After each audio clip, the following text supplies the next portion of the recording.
In my last video, I was talking about muscle tension dysphonia, causes, common symptoms, and the diagnostic process.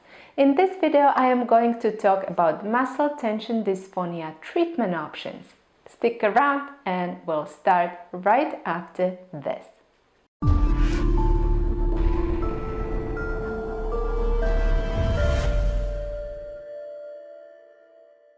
Hi, I am Katarina, speech-language pathologist from How to Improve Singing, and here on this channel I share practical tips about using your voice in a healthy way. So if this is a topic that interests you, consider subscribing to this channel and hitting that bell notification icon so that you don't miss any of my videos. So how do you treat muscle tension dysphonia, or MTD for short? The good news is that primary MTD responds really well to voice therapy, which should be the gold standard for treating this condition. The length of therapy depends on several factors and can last from a few weeks to several months or even longer. The goal of therapy is to decrease or eliminate tension so that the laryngeal muscles can work efficiently again. It is important to know that this video offers just an overview of possible treatment options and should not be replaced for an individualized and personal treatment plan developed by an experienced speech-language pathologist. As I said in my previous video, people with muscle tension dysphonia have a very different manifestations of this disorder, and their treatment needs have to be developed based on their individual needs. It may be necessary to treat underlying or contributing factor as well as the voice itself. For example, if MTD developed secondary to vocal fold lesions, the ENT specialist may suggest other treatment options such as medication or surgery. Or if acid reflux or emotional stress is a contributing factor to MTD, then these conditions should be treated appropriately. The role of a speech-language pathologist is important in the therapy process. I personally like to use the ALERT framework. Each letter of this word stands for an area addressed in voice therapy. Let's go through the letters together. A stands for anatomy. During the diagnostic process of MTD, the voice specialist should get a very clear picture about the anatomy and function of the vocal instrument. This is done through a video stroboscopic examination. Based on the findings, it may be necessary to consider medication or surgery in some cases.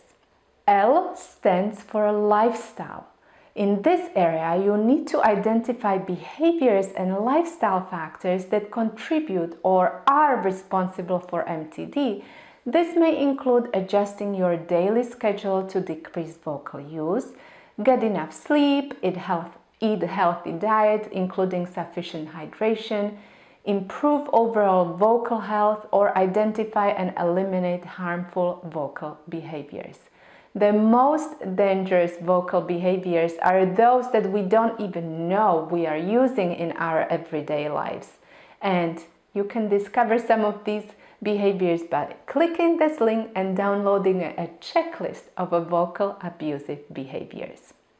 Anyways, E stands for emotions. Emotional stress and anxiety are well recognized causes of MTD in many people. The speech-language pathologist may help you identify these factors. She or he may offer some relaxation, breathing, and mindfulness techniques to deal with some of them. Sometimes it may be necessary to work with other professionals to treat them. R stands for reflux. Reflux can be a triggering factor of MTD. LPR, or laryngopharyngeal reflux, is very common in people with voice disorders, and therefore it has its own special letter in this voice treatment framework. So in order to eliminate tension, you need to start managing acid reflux, if you have one, with the help of your doctor. And finally, T stands for technique. This is the core of voice therapy. The speech-language pathologist may use different approaches and techniques to eliminate tension from the vocal mechanism and establish and promote more efficient ways of sound production. Here are 3 examples. Number 1, establishing optimal body and head and neck alignment. Body and neck misalignment can lead to MTD because the muscles have to work from a mechanical disadvantage. Simply, muscles have to work harder if your posture is not optimal. Number 2, improving breathing patterns and coordination of breathing with the phonatory system. People with MTD are known to have altered breathing patterns and inefficient breath control. Therefore, a huge part in voice rehabilitation is working on developing good breathing habits. My channel has many videos on this topic, so make sure to watch them. Number 3, vocal exercises to establish and strengthen healthy voice use. Some examples of very specific techniques are vocal function exercises, first developed by Dr. Stemple, stretch and flow phonation exercises, first introduced by Dr. Stone, resonant voice therapy or semi-occluded vocal tract exercises, and more specifically straw exercises or tube phonation exercises. If you know me a little bit, you know that I am a big fan of straw exercises, and you will find more videos with these type of exercises on my channel. So don't forget to check them out. Bonus tip.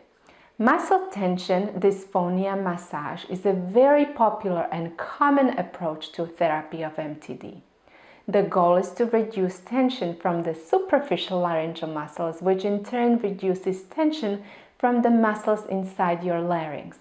This technique has many names such as laryngeal massage, manual therapy, circumlaryngeal massage, and many other names. I made a whole video on this topic, so feel free to watch it. I will link to it at the end of this video. Even though these techniques are very different, they have many things in common. The goal is to take away pressure from the vocal folds and redistribute vocal effort to all participating structures. These techniques use vocal exercises like humming, buzzing, phonating on the vowels E, O, fricatives Z, V, or phonating on NG, like in the word sing.